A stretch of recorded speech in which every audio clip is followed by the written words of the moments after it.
오늘 말씀의 제목은 바울이 로마로 가고자 하는 이유, 그것이 제목입니다. 오래전에 달마가 동쪽으로 간 까닭은 이런 영화가 나온 것 같은데, 달마가 동쪽으로 갔는지 별 관심 없지만 바울이 왜 로마로 갔는가 하는 것은 우리가 알아야 될 필요가 분명히 있습니다.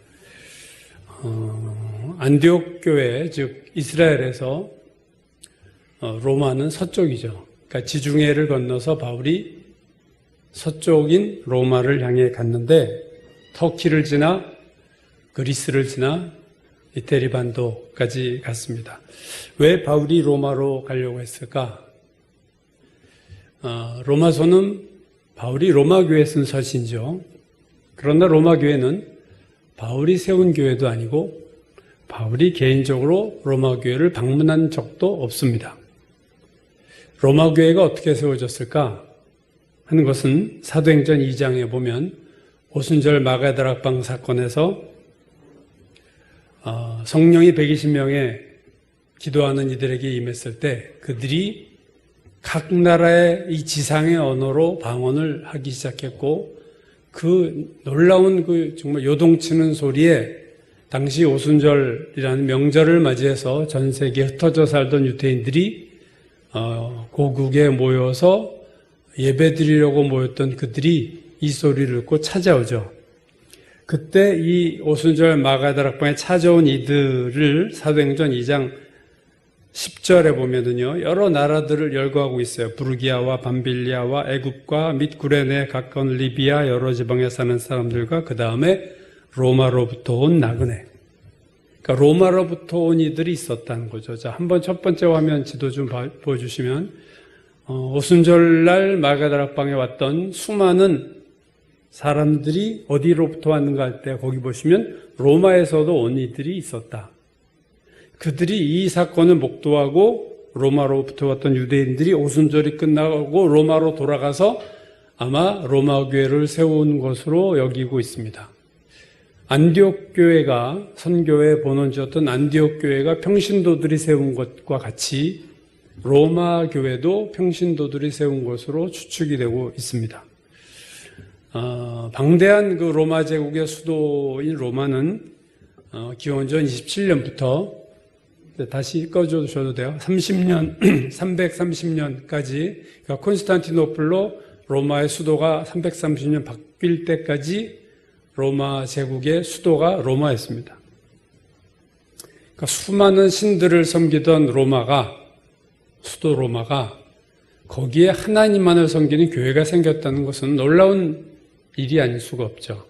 로마의 교회가 세워졌다는 것은 상징적인 의미로 되게 큰 의미를 가지고 있어요. 그래서 당시에 수많은 로마 제국에 흩어져 있던 여러 교회들의 로마의 교회가 세워졌다는 것에 대해서 모두 다 기뻐하고 아마 감사했을 줄 압니다.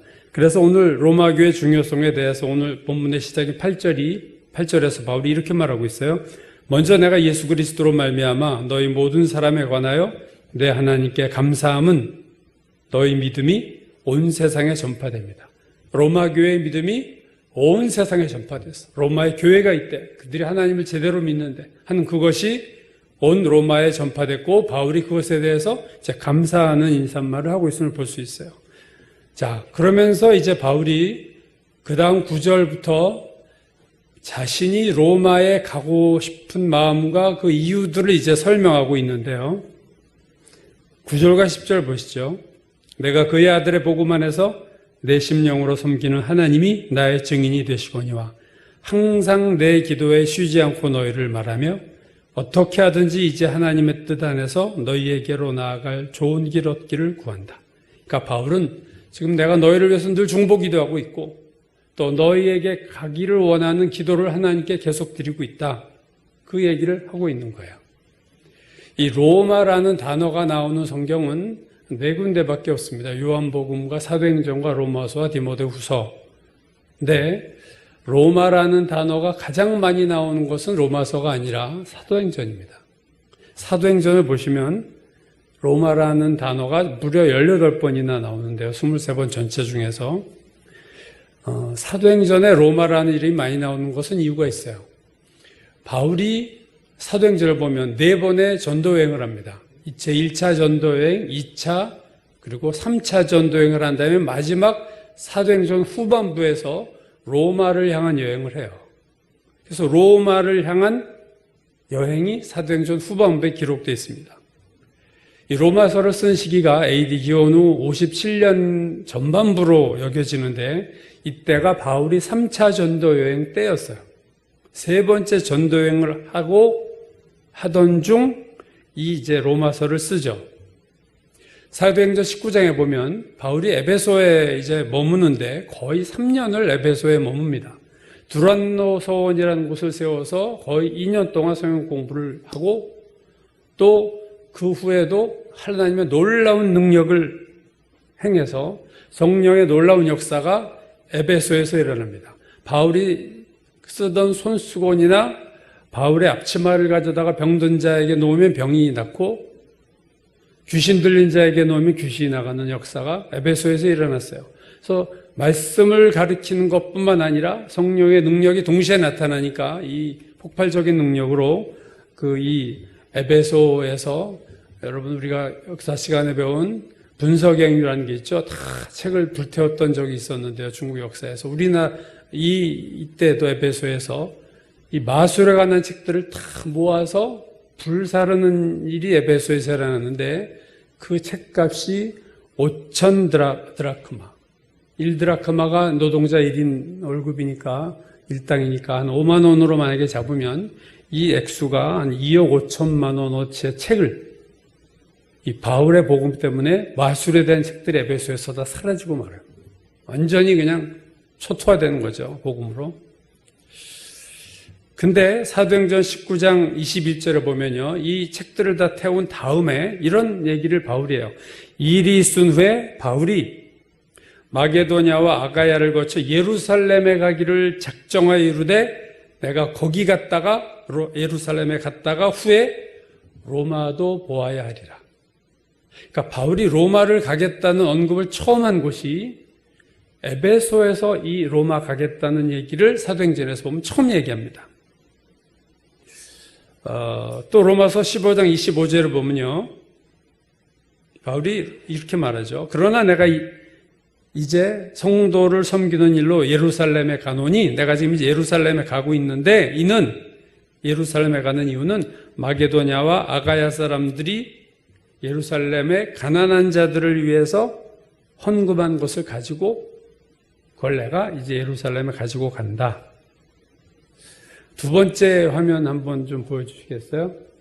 이게 바울의 3차 전도 여행인데요. 안디옥 교회 오른쪽 시리아죠 지금의 안디옥 교회에서 출발해서 소아시아 지역 1, 2차 전도 여행을 한번 돌아본 다음에 에베소로 도착을 해서 에베소에서 거의 한 3년 에베소는 터키죠 지금의 3년 정도 머물다가 그리스로 넘어갑니다. 마게도냐하고 있지만 그 아래 아가야 지방은 그 아래쪽이에요. 마게도냐 아래쪽입니다. 그래서 마게도냐 아가야 지금의 그리스로 갔다가 거기서 헌금을 받아가지고 이제 예루살렘으로 가는 거예요. 그게 3차 전도 여행의 코스입니다. 그래서 다시 지금 서쪽으로 와서 가이사랴 지나서 예루살렘, 그 밑에 있는 예루살렘으로 가는 것이 3차 선교 여행이에요. 그러니까 로마서 15장에서 내가 지금 마게도냐와 아가야 지방에서 헌금 받아가지고 나 지금 예루살렘에 가고 있어 하고 있으니까 아직 요때 로마서를 썼다는 거예요. 아가야와 마게도냐를 지나서 로마로 가던 중 그 어디에서 로마 교회를 향한 오늘 로마서를 이제 바울이 쓴 거죠. 3차 선교여행의 목적지는 예루살렘이었지만 바울은 예루살렘만 본 게 아니라 예루살렘을 통해서 내가 로마까지 가겠다 하는 생각을 한 겁니다. 자, 이제 바울이 예루살렘에 도착을 하는데요. 사도행전 보시면 예루살렘에 도착했을 때 야고보를 만나서 이걸 다 전달하고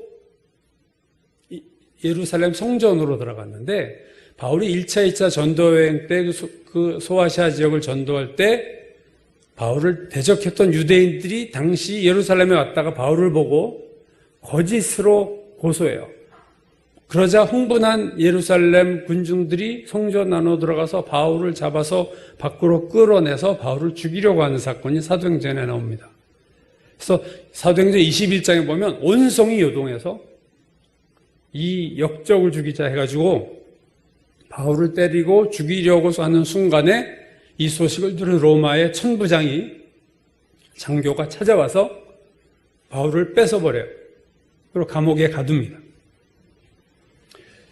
바울이 예루살렘에서 군중들 앞에서 복음을 전하고 사내들인 공회 앞에서 장로들과 대제사장들을 모아놓고 복음을 전하지만 강력한 반대를 받아요. 복음을 전한 다음에 밤에 감옥에서 잠을 자는데 사도행전 23장 11절에 보면 하나님이 바울에게 나타납니다. 그리고 이렇게 말씀하세요. 담대해라. 내가 예루살렘에서 나의 일을 증언한 것 같이 네가 로마에서도 증언해야 돼. 자, 지금 예루살렘에서 수고했는데 너 이제 로마로 가서 로마에서도 이걸 증언해야 된다. 그러니까 하나님이 바울을 예루살렘에 데려가려고 한 것뿐만 아니라 로마까지 보내려고 했던 것이 하나님의 계획이었어요. 그러니까 로마로 가겠다는 것은 바울의 개인 생각이 아니라 하나님의 명령이고 바울이 그 명령에 따라서 이제 가는 거죠. 자, 예루살렘에 붙잡혀 있는데 바울을 죽이기 전에는 내가 밥도 먹지 않겠다는 암살단이 조직돼서 40여 명의 암살단이 조직되고 이들이 대사장과 바리새인들의 허락을 다 받아요. 이 소식이 천부장의 귀에 들어가자 천부장이 500명의 군인을 호송시키면서 바울을 당시 총독이었던 벨릭스에게로 보냅니다. 그렇지 않았으면 가다가 죽었을 거예요, 아마. 암살단에 의해서. 그래서 벨릭스 총독에게 갔더니 대제사장이 바울을 고소했어요. 그래서 이제 법정에 바울이 쓰는데 그 법정에서 벨릭스 총독 앞에서 바울이 제안을 합니다. 나는 여기서 예루살렘에서 이 험악한 분에게서 재판을 받을 수 없다. 나 로마 시민권 가졌는데 내가 로마에 가서 황제 가이사 앞에서 재판을 받겠다 하고 재판 신청을 합니다. 그러니까 로마 시민권을 가진 자가 로마에 가서 재판을 받겠다는 것을 벨릭스 총독도 막을 수가 없었어요.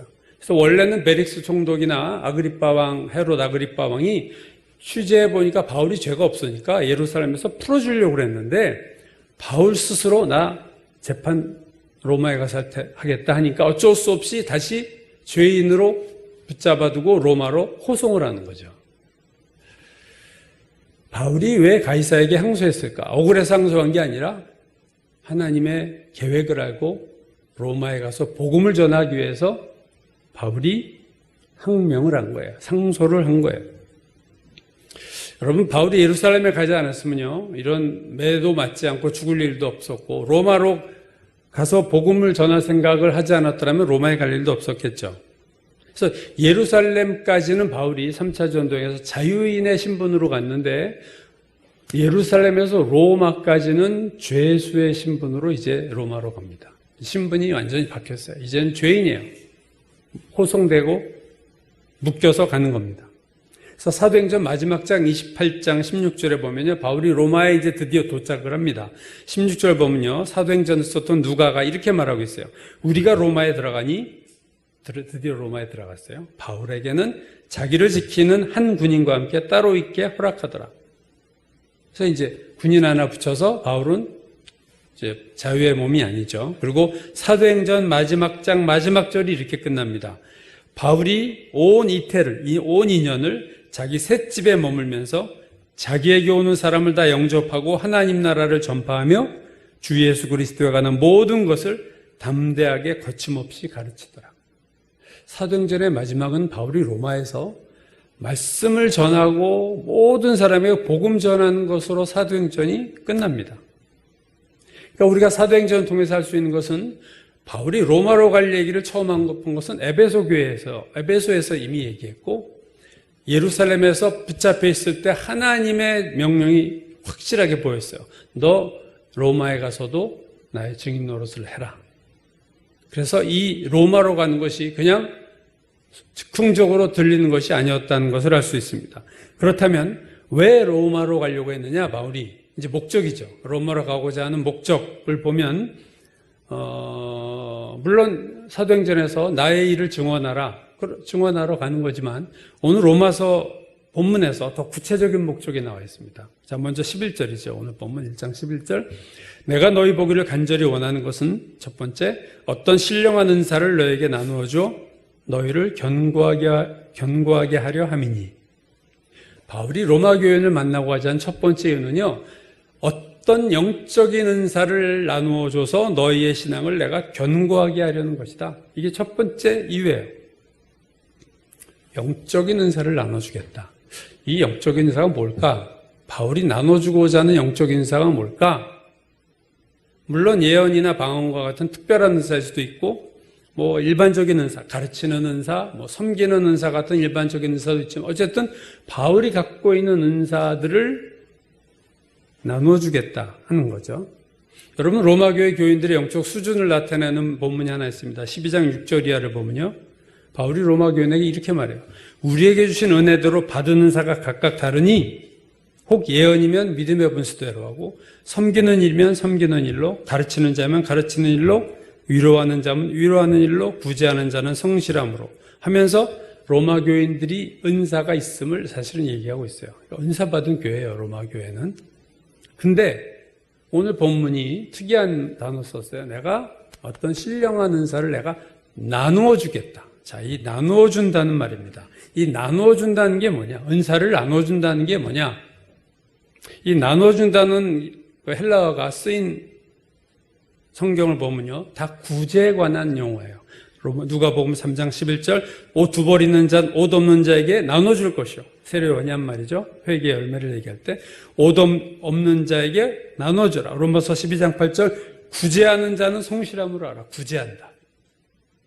에베소서 4장 28절, 가난한 자에게 구제할 수 있도록 자기 손으로 일해라. 구제한다는 단어. 여러분, 구제가 뭐예요? 내가 얼마의 돈이 있으면 그중에 일부를 나눠주는 거죠. 그러니까 바울에게 영적인 은사들이 있는데 그것을 내가 일부를 나눠주겠다는 거예요.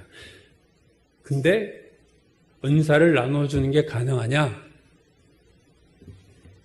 사도행전 8장에 보면 빌립이 사마리아에 복음을 전하자 그들이 복음을 받아들였습니다. 그래서 놀라운 은혜가 넘치니까 예루살렘 교회가 이거 뭐야, 이방인인데 사마리아 그 개 같은 인생들이 은혜를 받아? 한번 가보자 해서 베드로와 요한을 보내요. 확실히 이게 뭐가 잘못됐는지 안 됐는지. 그때 사도행전 8장 보면요, 베드로와 요한이 내려가서 그들을 위하여 성령 받기를 기도하니 두 사도가 그들에게 안수함에 성령을 받는지라. 두 사도가 손을 대서 안수함에 그들이 성령을 받았다. 여러분, 바울이 회심했을 때 사도행전 9장에 보면 바울의 눈이 일시적으로 안 보이죠.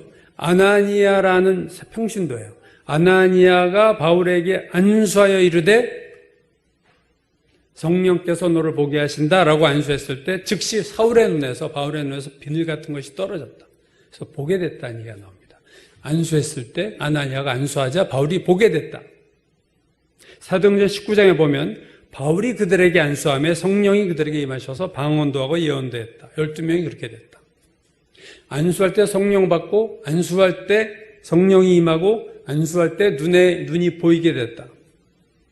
여러분, 오늘 본문에 나눠준다는, 바울이 영적인 은사를 나눠준다라고 하는 이 단어를 거의 대부분의 영어 성경들이 임파트라는 단어를 썼어요. 임파트라는 단어는요, 사실은요, 임파테이션 명사형을 써서 요즘 논란이 있는 단어입니다. 임파테이션이라는 단어가 우리말로 그냥 쓰이고 있어요. 임파테이션이 뭐냐?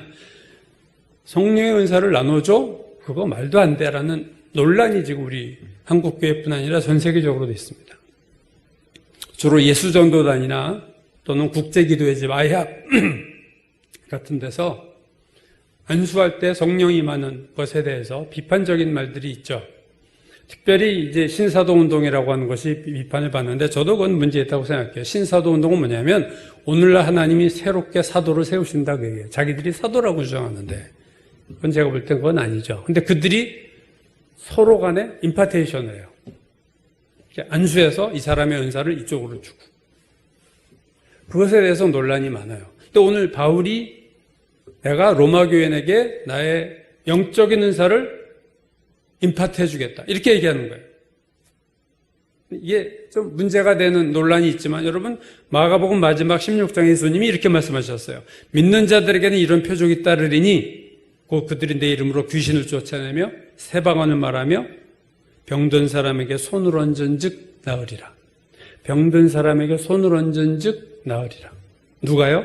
믿는 자들에게는 이런 일이 일어날 수 있다. 이거 손을 얹어 안수함으로 성령의 은사가 나타나는 것이 저는 그것이 잘못된 것으로 보지 않아요. 다만 내가 자의적으로 내 은사를 너에게 줄게 이런 말은 할 수 없어요. 자기 것인 양. 나 예언 은사 했는데 내 예언 은사 오늘 임파테이션 너한테 할게. 이거는 말도 안 되는 얘기고 만약에 그렇다는 건 이단이죠. 내 마음대로 은사를 줄 수 있는 게 아니라 하나님이 주셔야 준 내가 손을 얹어도 하나님이 안 주시면 아무 역사 없는 거예요. 사실은. 오늘 본문에서 바울이 영적인 은사를 임파테이션 하겠다. 그 얘기는 설교나 성경 공부나 집회나 기도회를 통해서 내가 은혜의 통로가 되겠다. 너에게. 그런 의미죠. 그래서 은사를 나눠준다는 것의 의미를 제가 말씀드렸는데 제일 중요한 거는 그 다음에요. 어떤 신령한 은사를 너에게 나누어줘 그 다음에요. 너희를 견고하게 합니다. 이게 제일 중요합니다. 견고하게 한다. 은사를 나눠주는 결과가 뭐가 돼야 돼요? 신앙이 견고해져야 되는 거예요. 은사를 나눠주는데 신앙이 견고하지 않다. 그건 잘못된 은사죠. 여러분 이 견고한 신앙은 정말로 중요합니다. 신앙생활에서 너무나도 중요해요. 막 예수님 마지막 날 밤에 잡히시기 전에 베드로가 의기양양했을 때 베드로에게 예수께서 하신 말이 있어요. 내 믿음이 떨어지지 않기를 내가 기도했으니 너는 돌이킨 후에 내 형제를 굳게 하라. 네 형제를 굳건하게 세워라. 이게 베드로의 사명이에요. 여러분 우리가 다 믿음이 있습니다. 예수를 믿었다는 건 믿음이 있어요. 근데 문제는 뭐냐면요. 이 믿음이 쉽게 흔들린다는 거예요. 이 믿음이 연약화되는 거예요. 인생에 고난, 환란이 없는 인생이 없잖아요. 평소에 믿음 좋은 거 그게 아니라 고난과 환란이 있을 때도 버틸 수 있는 믿음이 있어야 돼요. 그게 견고한 믿음입니다. 근데 믿음이 견고하지 못하면 평소에는 예수 잘 믿는 것 같은데 좀 어려운 일이 오면은요 그냥 무너져요. 예수께서 씨 뿌리는 비유에서 돌밭 신자에 대해서 이렇게 말씀하셨어요. 돌밭에 뿌려졌다는 것은 말씀을 듣고 즉시 기쁨으로 받되 은혜를 빨리 받아요. 돌밭 신자는 즉시 기쁨으로 받되 그 속에 뿌리가 없어 말씀으로 인해 환란이나 박해가 일어나면 또 넘어지는 것도 금방 넘어져요. 곧 넘어지는 자. 즉시 말씀을 기쁨으로 받되 곧 넘어져. 이게 돌밭 신자예요. 그 이유가 뭐예요? 견고하지 못해서 그렇습니다. 신앙이 견고하지 못해.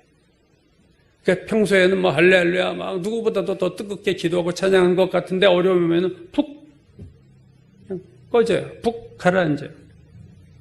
우리가 잘 아는 마태복음 7장에 반석 위에 지은 집과 모래 위에 지은 집의 차이는 뭐예요? 평소에는 아무 문제가 없어요. 두 집 다 똑같아 보이지만 비바람이 불고 홍수가 나고 그렇게 하면 모래 위에 집은 무너진다는 거예요. 요즘 장마로 인해서 중국에도 큰 장마가 있고 우리나라도 큰 장마가 있었어요. 집들 무너지는 거 보세요. 그냥 기초가 약한 집들은요, 그냥 집이 통째로 이렇게 밀려 내려가는 것들을 뉴스에서 몇 번 봤습니다. 여러분 마찬가지예요. 바울이 왜 로마로 가려고 했느냐? 내가 나의 영적인 인사를 너에게 임파테이션해서 너희의 믿음을 견고하게 하려고 합니다. 이게 첫 번째 목적이에요. 그래서 견고한 신앙이 돼야 됩니다. 이 견고한 신앙은 그래서 항상 고난과 연관되어 있고 이 고난을 우리가 어떻게 잘 견뎌내느냐? 고난이 인생에 여러 번 오죠. 그 고난을 넘어갈 수 있는 믿음이 평소에 그 믿음을 우리는 키워야 됩니다. 그러므로 나 예수 믿는다로 만족할 게 아니라 흔들리지 않는 믿음을 내가 확보해야 되는 것, 내 신앙의 중요한 과제입니다. 은사의 중요성은 믿음을 견고하게 한다는 거예요. 여러분 병으로 치유의 역사가 나타나고 방언의 또는 예언의 은사 이런 것들을 통해서 신앙이 견고해집니다. 신령한 은사를 나누어주어 너희의 믿음을 견고하게 한다. 이게 되게 중요한 신앙의 하나의 흐름이죠. 두 번째 로마로 가고자 하는 이유가 12절에 나옵니다. 이는 곧 내가 너희 가운데서 너희와 나의 믿음으로 말미암아 피차 안위함을 얻고자 한다. 위로받고 싶어서 그렇다. 어떻게 해요? 서로의 믿음을 통해서 바울의 믿음과 로마 교회 교인들의 믿음으로 말미암아 피차 간에 서로 간에 위로를 받는다. 여러분, 은사를 나눠줌으로 견고해지고 믿음의 교제를 통해서 위로가 되는 거예요. 믿음과 믿음의 교제, 이게 진정한 성도의 코이노니아, 교제입니다. 여러분, 믿는 자들끼리 모여서 밥 먹고 좋아하고 뭐 세상 얘기하고 그것도 교제지만 믿음의 교제를 빼면요, 그거는 세상적인 교제예요, 사실은. 여러분, 어떻게 보면 저는 그렇게 생각해요. 성도 간의 교제가 영적인 믿음의 교제 수준으로 가지 못하면 세상 교제만 못해요, 솔직히. 세상 사람들이 소주 먹으면서 정말로 자기를 솔직하게 오픈하는 것보다 못한 그 교제로 전락하고 맙니다. 다 예의 바른 얘기나 하고 속은 다 부글부글 힘든 문제 있는데 아무도 오픈하지 않고, 그런 교제보다는 깡술 먹고 솔직하게 자기 속을 드러내며 울면서 깨어난, 이게 더 좋은 교제예요. 믿음의 교제로 위로를 받는다. 이건 되게 중요한 겁니다. 오늘날 교회의 위기 중에 하나는 이런 교제가, 이런 위로가 없다는 거예요. 더욱이 코로나 사태로 인해서 소그룹 모임이 없어진 이 현재 상황에서는요, 정말로 내가 힘들 때 위로에 받을 대상이 이제는 없어지는. 예. 그래서 오늘날의 모든 교회가 지금 이 코로나 사태로 이 교제가 지금 안 되고 있다는 것은 교회의 영적인 면에서 매우 지금 사실은 취약점이 되고 있고, 이게 많이 무너지는 신앙들이 있겠다 하는 거죠. 여러분, 그래서 우리가 카톡이라도 하는 그 교제를 사실은 활발히 해야 되는데 그렇지 못한 게 안타깝죠. 그거 외에 교제가 있을 수가 없잖아요. 지금 주일 설교 듣고 여러분 가셔야 되고. 언제 믿음의 교제가 있나요? 대면으로 안 되면 사실은 사이버상에서나 SNS에서 이런 교제가 일어나야 되는 거예요. 자, 세 번째 로마로 가는 이유가 13절에 나옵니다. 형제들아, 내가 여러 번 너에게 가고자 하는 것을 너희가 모르기를 원하지 아니하노니 이는 너희 중에서도 다른 이방인 중에서와 같이 열매를 맺게 하려 함이로되 지금까지 길이 막혔다. 자, 세 번째 가겠다는 이유가 뭡니까? 열매를 맺게 하려고, 너희에게 열매를 맺게 하려고.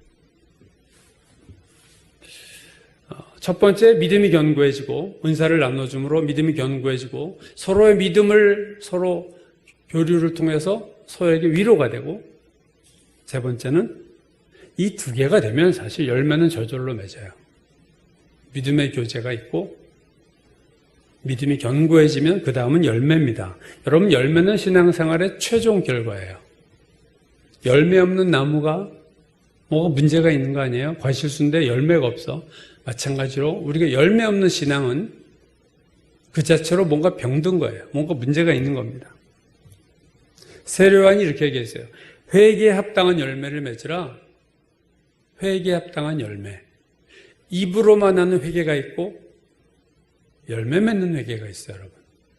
입으로만 회개는 매일 똑같은 죄를 지으면서 입으로 계속 잘못했습니다, 주님 용서해 주세요, 또 죄 짓고, 이게 입으로만 하는 회개고 열매가 없는 회개죠. 회개가 아닌 건 아니에요. 진심으로 회개를 하는데 열매는 없잖아요. 예수님도 이렇게 말씀하셨어요. 열매로 그들을 알지니 좋은 나무마다 아름다운 열매를 맺고 못된 나무가 나쁜 열매를 맺는다.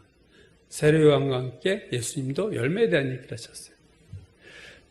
세례요한과 예수님이 똑같이 한 말씀이 있어요. 그건 뭐냐면 열매 없는 나무는 버림받는다는 거예요. 세례요한이죠. 이미 도끼가 나무 뿌리에 놓였으니 좋은 열매를 맺지 아니하는 나무마다 찍혀 불에 던지우리라.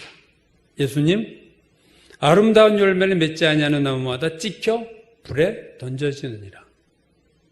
요한복음 15장 포도나무와 가지에 비유해서도 열매 맺지 않는 가지는 하나님께서 그것을 제거해 버리시겠다 그랬어요. 그러니까 뭐냐면 우리 신앙에서 교회를 계속 다니는데 열매가 없어요. 바울이 왜 가려고 하느냐? 이 한 사람이 이렇게 중요한 거예요. 내가 감으로 너희가 열매 못 맺는 나무가 열매 맺는 나무로 만들고 싶다. 그 얘기죠. 한 번 구원이 영원한가에 대한 논쟁에 대한 제가 말씀 언젠가 드린 적이 있죠. 한국교회에서 이 지금 논쟁이 많아요. 구원론에 있어서의 논쟁이 많다고 말씀드렸는데 아직 구원된 게 아니야. 안식교도 제가 얘기했죠. 아직 구원된 게 아니라 조사심판설, 조사심판교리, 안식교회, 조사심판에서 마지막에 잘 제대로 살았는가 보고 구원 여부를 결정한다. 지난주에 제가 그 얘기했습니다. 구원 유보적 칭의론 얘기도 했죠. 칭의가 의롭다 하심이 유보돼서 마지막 주님 앞에 설 때까지 우리는 모른다. 김세윤 박사의 얘기였습니다. 유명한 세계적인 신학자. 왜 이런 얘기가 나오냐? 구원이 취소될 수 있다는 얘기들이 왜 나오냐면요. 현실적으로 구원받았다고 교회 다니는데 열매 없는 신자가 너무 많으니까 이 현상은 도대체 뭐야? 이걸 해석하다가 나온 하나의 또 이야기인 거예요. 즉 오늘 많은 특히 현대교회, 한국교회도 이 교회는 다니고 하는데 삶이 변하지 않아요. 삶에 열매가 없어요. 회개에 열매가 없고 성숙의 성화에 열매가 없어요. 이걸 어떻게 해석해야 될까? 제가 볼 때는 둘 중에 하나예요. 예수를 믿었는데 열매가 없다는 것은요, 구원 못 받은 것일 수 있고, 아니면 구원은 받았는데 마지막 날 하나님 앞에서 부끄러움을 당하신 자입니다. 둘 중에 하나예요. 구원 못 받았거나 마지막 날 천국 들어간다고 할렐루야 할 순간에 부끄러워지는 우리의 삶을 하나님이 책망하시고, 둘 중에 하나입니다. 이 열매가 없다는 것은 여러분 스스로 우리 자신을 돌아보세요. 내가 예수 믿고 변하나? 주변 사람들이 정말 변하고 있어. 엄마 변하고 있어. 아빠 변하네요. 혹시 달라졌어요. 이런 얘기를 친구들 사이에서, 가족 사이에서 여러분 듣습니까? 늘 아빠 똑같네. 뭐 옛날이나 에이 우리 엄마. 니들은 왜 매일 그래?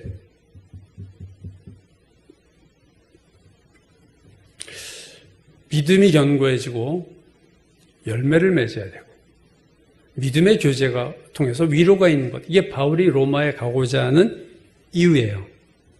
여러분, 바울과 로마 교회는 만난 적이 일면식도 없는, 만난 적이 없는 관계인데요.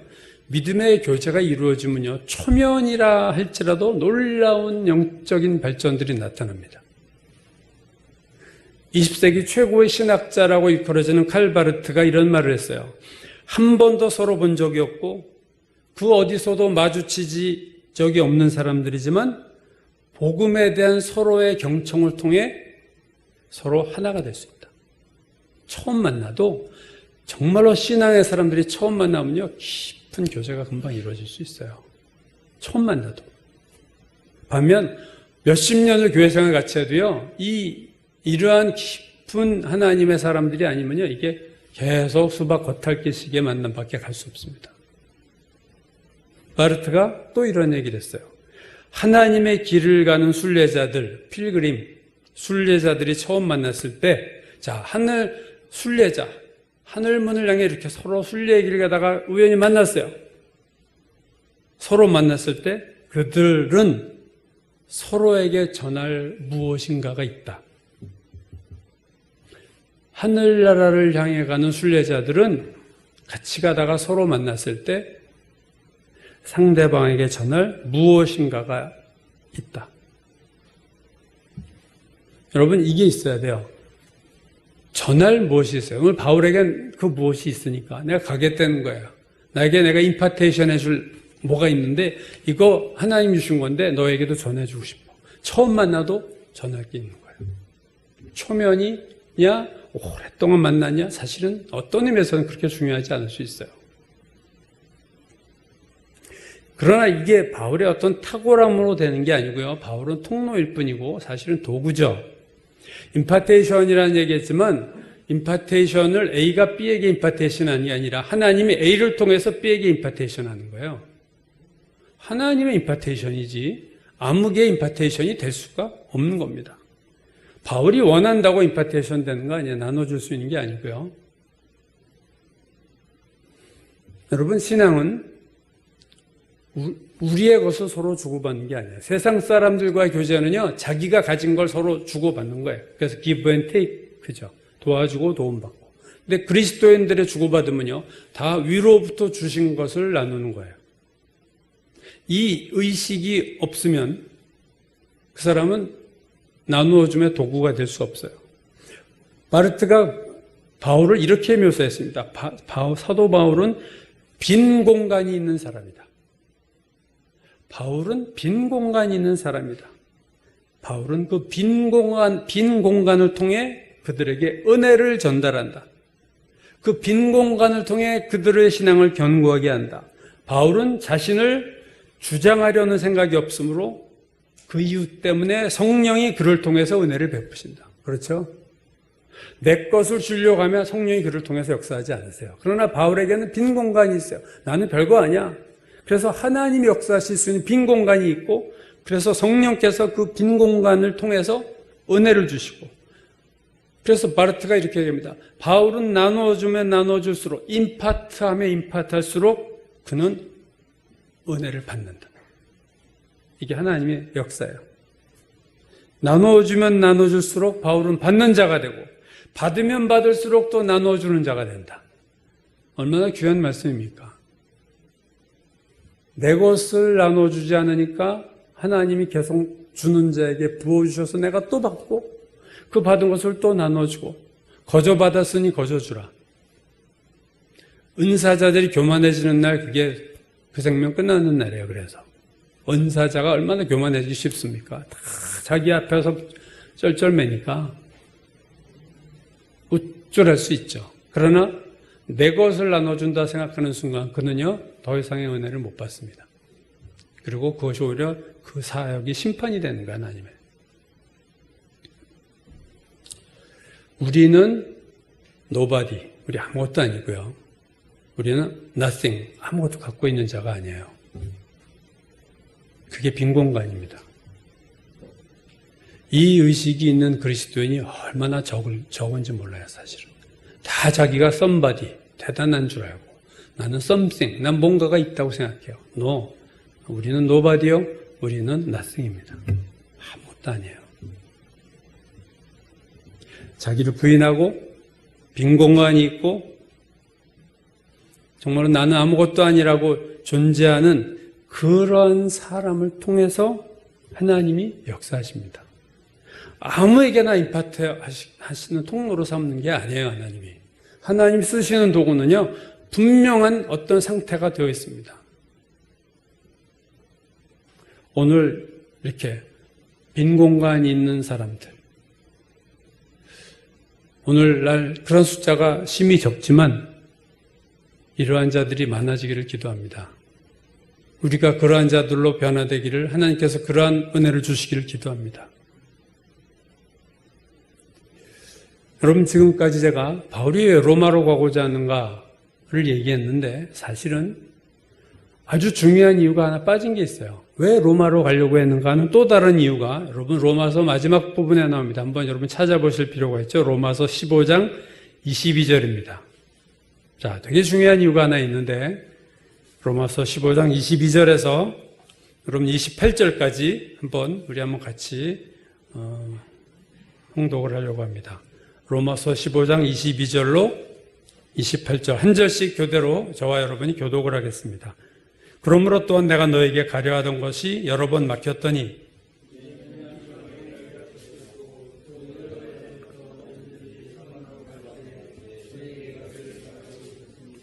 이는 지나가는 길에 너희를 보고 먼저 너희와 사귐으로 얼마간 기쁨을 가진 후에 너희가 그리로 보내주기를 바람이라.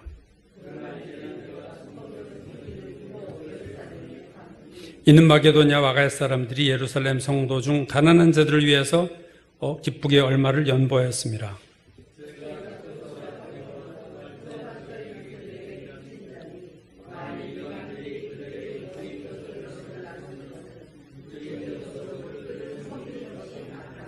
같이 읽습니다. 그러므로 내가 이 일을 마치고 이 열매를 그들에게 확증한 후에 너희에게 들렸다가 소바나로 가리라. 자, 바울이 지금 무슨 얘기하는지 아시겠어요? 27, 28, 23절 이제는 이 지방에 일할 것도 없고 여러 해 전부터 언제든지 서바나로 갈 때 너희에게 가기를 바라고 있었으니 이는 지나가는 길에 서바나로 가려다가 지나가는 길에 너희를 보고 로마 교인 너희를 보고 먼저 너희와 사귐을 얼마간 기쁨을 가진 후에 너희가 로마 교회 너희가 그리로 서바나로 보내주기를 바랍니다. 무슨 말씀인지 아시겠어요? 바울이 예루살렘을 통해서 로마를 통해서 스페인을 가려고 했던 거예요, 사실은. 그죠? 그래서 28절 마지막 절에 그러므로 내가 이 일을 마치고 이 열매를 그들에게 확증한 후에 예루살렘에게 확증한 후에 너희에게 들렸다가 너희가 누구예요? 로마에 들렸다가 서바나로 가리라. 스페인으로 가겠다. 그러니까 로마 교인들과 가서 교제를 갖고 스페인을 지나간 길에 로마 너희와 교제를 받고 너희가 그리로 보내주기를, 즉 바울은 로마 교회가 자기를 스페인으로 파송하기를 원했던 거예요. 너희가 나를 그리로 좀 보내줘. 스페인으로 보내줘. 나는 스페인에 가려고 해. 바울은 예루살렘을 갔지만 목적지가 아니었고요. 예루살렘 통해 로마로 가려고 했지만 로마도 목적지가 아닙니다. 지나가는 길이었어요, 로마는. 바울의 큰 그림은 예루살렘, 로마, 서바나였습니다. 즉 스페인이 바울의 최종 목적지였어요. 바울이 스페인을 갔느냐 못 갔느냐에 대해서는 논쟁이 많습니다. 사도행전 마지막 장이 2년 동안 로마에 머물렀다 했는데 그가 로마에 가서 가이사에게 상소한 것이 접수가 돼서 자유인으로 풀려나서 스페인으로 갔다가 다시 복음 전하다가 붙잡혀서 로마에 다시 와서 죽었다라고 보는 견해들이 초대교회에 되게 많이 있었어요. 그러니까 갔는지 못 갔는지는 몰라요. 그러나 중요한 것은 왜 바울이 그토록 사람들이 말리던 너 거기 가면 고난을 당합니다. 예언이 터졌어요. 환상이 보여서 바울에게 수많은 얘기했어요. 그걸 듣고도 바울이 예루살렘을 갔고 로마 거기까지 죄수의 신분으로 갔고 거기만 간 게 아니라 스페인을 가려고 했다. 왜 바울은 끝도 없이 이렇게 복음을 전하러 가려고 했을까? 그 이유가 뭘까? 한 것은 오늘 본문 1장 14절 15절입니다. 헬라인이나 야만인이나 지혜 있는 자는 어리석은 자에게 다 내가 빚진 자라. 이게 얼마나 중요한 말. 나는 빚진 자야. 그러므로 나는 할 수 있는 대로 로마에 있는 너에게도 복음 전하기를 원한다. 바울이 예루살렘을 가려고 했던 이유나 로마를 가려고 했던 이유와 스페인까지 가려고 했던 이유는요. 나는 빚진 자다. 라는 그 의식이 있었어요. 바울이 갈라디아서 2장 8절에서 이렇게 얘기합니다. 베드로에게 역사하사 그를 할례제의 사도로 삼으시니가. 베드로는 할례제의 사도예요. 유대인이 목적이에요. 또한 내게 역사하사 나를 이방인의 사도로 삼으셨느니라. 바울의 사명은 자기가 하는 사명은 나는 이방인을 위한 사도야. 베드로가 할례자들을 위한 사도였다면 나는 무할례자들을 위한 사도야. 그게 내 사명이야. 그래서 이방인들에 대해서 그가 빚진 자야. 나는 이 빚을 갚아야 돼. 라는 그 의식이 있었다는 거예요. 여러분, 우리가 예수를 믿어도 우리가 하나님께 빚진 자다. 이런 생각 하는 사람 별로 없고요. 나는 복음 알지 못하는 사람에게 빚졌다. 이런 생각하는 사람 거의 없어요. 오히려 나는 하나님께 빚을 받아야 돼. 나 이렇게 열심히 살았는데 왜 하나님 나한테 안 줘? 하나님에게 빚을 받을 자로 살고 이웃에게 내가 뭐 잘못했어? 너에게 이것도 주고 저것도 주고 나 할 거 다 했어. 네가 나한테 잘해야지. 이런 사람들이 얼마나 많습니까? 근데 바울은 하나님께 빚을 줬고 이방인들에게 빚을 줬어. 난 빚을 졌는데 못 갚은 자야. 이거 갚아야 돼 빨리.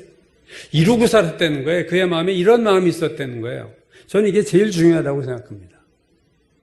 사도행전 20장에 보면요. 바울이 3차 여행 중에 예루살렘으로 가다가 밀레도라는 곳에서 사람을 보내서 에베소 교회 장로들을 다 불러요. 그러면서 에베소 장로에게 한 말이 이겁니다. 보라 이제 나는 성령에 매여 예루살렘으로 가는데 성령에 매여서 내가 예루살렘으로 가. 성령의 포로가 돼서 예루살렘으로 가는데 거기서 무슨 일을 당하는지 알지 못한다. 오직 성령이 각성해서 내게 증언하여 결박과 환난이 나를 기다린다 하시나. 다 알고 가는 거예요. 결박과 환난이 나를 기다린다 하시나 내가 달려갈 길과 주 예수께 받은 사명 곧 하나님의 은혜 복음을 증언하는 일을 마치려 하면은 내 생명조차 조금도 귀한 것으로 여기지 않는다. 이게 바울의 마음입니다, 여러분.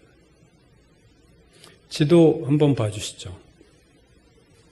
저기 1차 전도예요. 자, 오른쪽 시리아에서 왼쪽 터키입니다.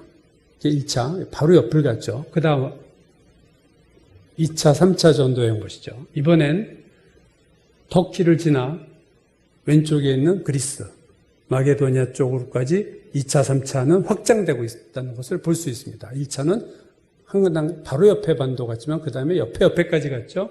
2차, 3차입니다. 지중해를 가로질러서 그리고 다시 예루살렘으로 오는데요. 그 다음 보시죠. 로마로 가는 길은요. 더 옆에 있는 길까지 가는 거예요. 1차에서는 터키, 2차에서는 그리스, 로마는 그 옆에 있는 이태리 반도까지 갔어요. 그리고 그 다음 하면요. 이번엔 스페인이 어디 있나요? 제 왼쪽에 있죠. 자, 바울의 여행 코스를 보시죠. 스텝 바이 스텝으로 넓어지고 있음을 볼 수 있습니다. 그렇죠? 터키로 갔다가 그리스로 갔다가 로마로 갔다가 마지막에 스페인, 자기가 할 수 있는 최대한의 땅끝이 바울에게는 스페인이었던 거예요. 서바나 로마 교인들 너희들이 나를 그리 좀 보내줘. 내가 스페인을 지나가는 길에 너에게 들려서 교제를 할 테니 너희가 나를 그리로 좀 보내주렴. 이게 바울의 마음이었습니다. 여러분, 바울이 3차 전도 여행을 했고 로마 여행까지 합치면요. 그가 갔던 길이요. 15,000에서 17,000km예요.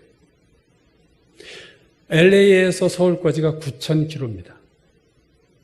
15,000에서 17,000km를 바울이 돌아다녔어요. 그 당시에 교통이 얼마나 열악했나요?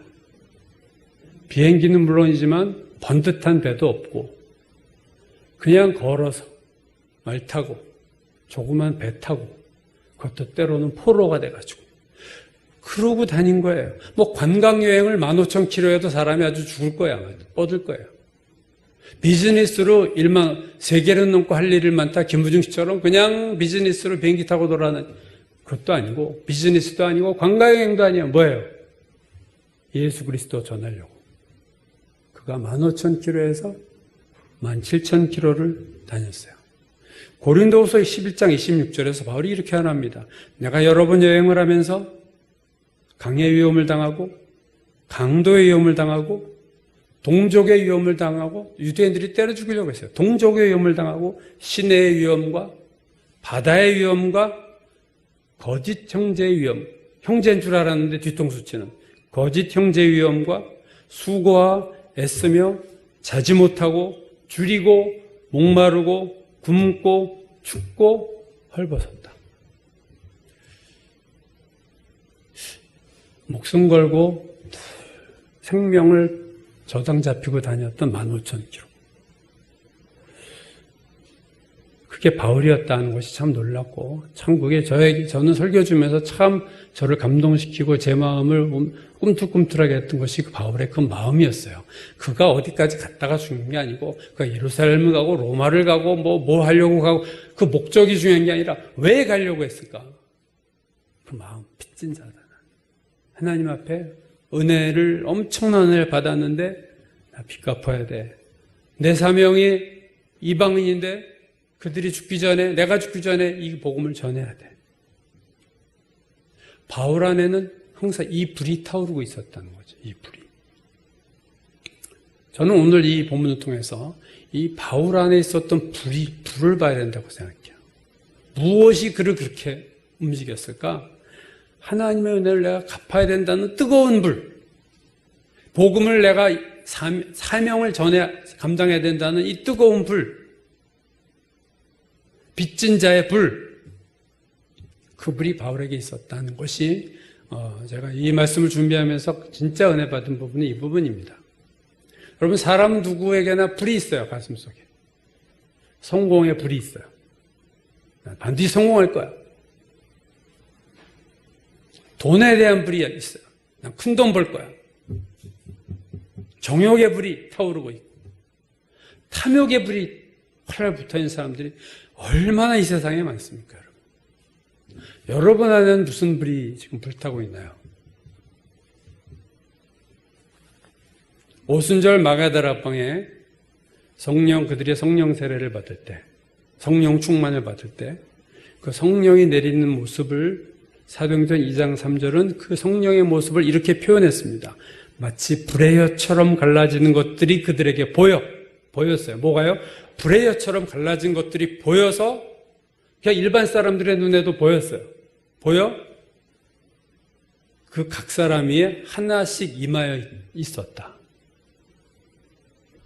인간의 눈에 보인 성령 강림은요, 불로 보였습니다. 불. 성령의 불이 내린 거예요.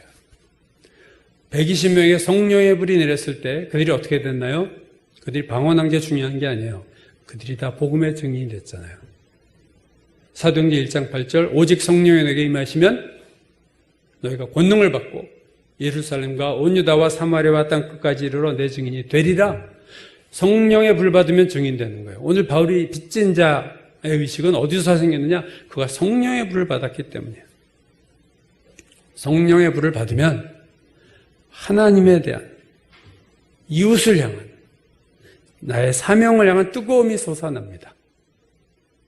그 바울 안에 있었던 이 뜨거운 불이 그를 예루살렘으로 예언이 다 또 가면 이제 죽을 일만 있다라고 했는데도 거기까지 가게 했고 로마를 가게 했고 그럼 바울의 전도여행 보세요. 옆에서 그 옆으로 또 그 옆으로 마지막에는 스페인까지 13년 동안 그 여행 기간이 13년입니다. 13년 동안 바울이 한 거는요. 복음 전하고 15,000에서 17,000km를 그 생명의 위협을 부르쓰고 그렇게 매를 맞고 터져가면서 아무도 좋아하는 사람 없는 욕하고 유대인들의 욕과 돌 맞아가면서 그 사명을 감당했어요. 저는 바울에게 붙었던 이 불이, 이 성령의 불이 오늘 우리에게 붙기를 원합니다. 저 자신에게도 붙기를 원하고 여러분에게도 붙기를 원하고 특별히 여기에 있는 우리 아이들을 포함한 젊은이들이 이 불이 붙기를 원합니다. 이 가운데 있는 젊은 중에서 한 사람에게도 성령의 불이 붙으면 우리 교회는 정말로 보람된 일을 한 거예요. 바울과 같은 한 사람이 세상을 변화시켜서 그가 다닌 길이 얼마나 놀랍습니까? 세상의 불이 다 꺼지기를 원합니다. 내 안에 붙은 세상 불이 다 꺼지고 성령의 불이 붙기를, 우로부터 내리는 불, 그 불이 붙기를 원합니다. 여러분 그 불을 기다리시고 그 불을 간절히 사모하세요. 성령 받기를 사모하세요. 성령 받아야 하는 이유는요. 그냥 뭐 펄펄 뛰어가려 방언하고 폼 잡고 다니라는 게 아니고 이렇게 바울처럼 이 불이, 이 열정이 그를 끝까지 사명의 길을 가게 하는 그 불은 바로 성령의 불입니다. 나는 빚진 자다. 늘 빚졌다는 생각을 했기 때문에 그는 어디에 머무를 수가 없고 또 이동하고 또 이동하고 하나님 그를 통해서 놀랍도록 유럽을 변화시키시고 정말 유럽 대륙을 복음으로 변화시키는 터닝포인트가 됐습니다. 오늘 우리 안에도 하나님 나에게 이 불이 타오르기를 기도합니다. 하나님 이 불을 타오르게 하소서 우리의 기도가 되어야 될 줄로 믿습니다.